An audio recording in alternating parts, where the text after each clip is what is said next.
Alors nous sommes la MJC DAP, une association, et nous sommes la maison des jeunes et de la culture DAP et de ses environs.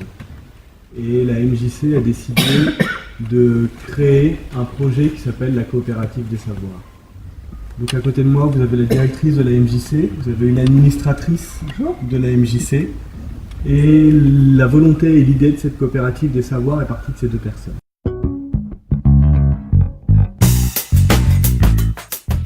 Coopérative des savoirs, c'est-à-dire un endroit où on va construire, acquérir ou élaborer des savoirs, mais au lieu qu'il y ait une séparation entre ceux qui savent d'un côté et ceux qui ne savent pas et qui viendraient apprendre auprès des autres, c'est plutôt l'idée que chacun il est porteur d'une manière ou d'une autre d'un savoir de l'expérience, d'un savoir issu de sa vie, de son vécu, et que par ailleurs l'autre, celui qui est le spécialiste des savoirs, on va dire, eh bien, il a une connaissance purement théorique.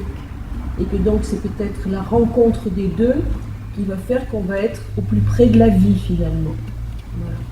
Et moi j'ai envie de compléter aussi un petit peu, c'est pourquoi la MJC parce que la MJC c'est une association d'éducation populaire, et par rapport à nos missions d'éducation populaire, ce type de projet entrait complètement dans, on va dire, le socle des missions de la MJC. Donc finalement, c'était un projet, j'ai pas envie de dire que c'était, ça pouvait être pris comme une évidence que ce type de projet puisse se mettre en place dans une structure comme la nôtre en fait.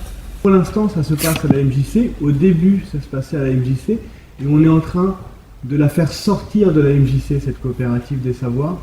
On essaye de trouver des lieux qui ont les mêmes objectifs que nous, c'est-à-dire, je grossis un peu le trait, mais c'est redonner à chacun une grande force qui est la possibilité d'agir, se rendre compte que chacun peut réaliser des actions, peut faire des choses. Nous, on se rend compte que ça permet aux gens de se rencontrer, de discuter, mais aussi de conforter, de co-construire des savoirs et donc après de rentrer en action.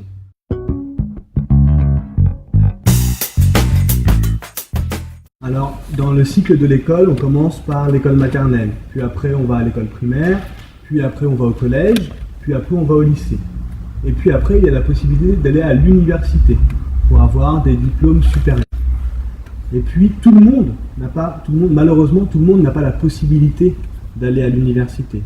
Donc, il y a des personnes en France qui ont décidé de faire une université pour ceux qui n'avaient pas la possibilité d'y aller. Donc, ils ont créé des universités gratuites pour que les personnes qui n'avaient pas pu aller à l'université ou qui ne peuvent pas y aller puissent aller dans une nouvelle forme d'université. Simplement, et là la différence est très marquée par rapport à la coopérative des savoirs, quand on va à l'université, c'est comme quand on va à l'école.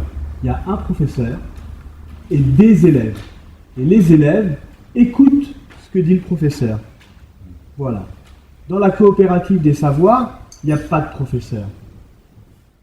Il n'y a pas d'élèves. Il n'y a que des gens qui partagent ce qu'ils connaissent pour construire ensemble des savoirs.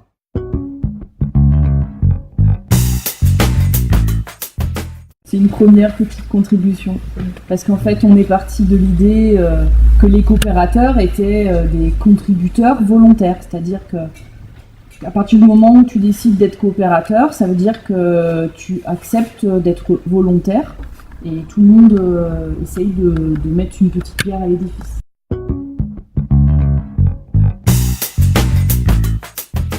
C'est 3 grands axes. Le premier point, c'est un marché des coopérateurs, c'est-à-dire qu'on s'échange nos savoir-faire. La deuxième, c'est des rencontres, des conférences, des moments où nous tous, on se pose des questions et on a besoin d'avoir quelqu'un qui, lui, alors là, serait le savant, serait la personne qui a le savoir issu de l'école, de la recherche, de l'université, et qui viendrait, comme ça, pour discuter avec nous d'un problème particulier. Et la troisième jambe du trépied, c'est la jambe qui sert à aller chercher les thématiques, chercher les questions que les gens se posent.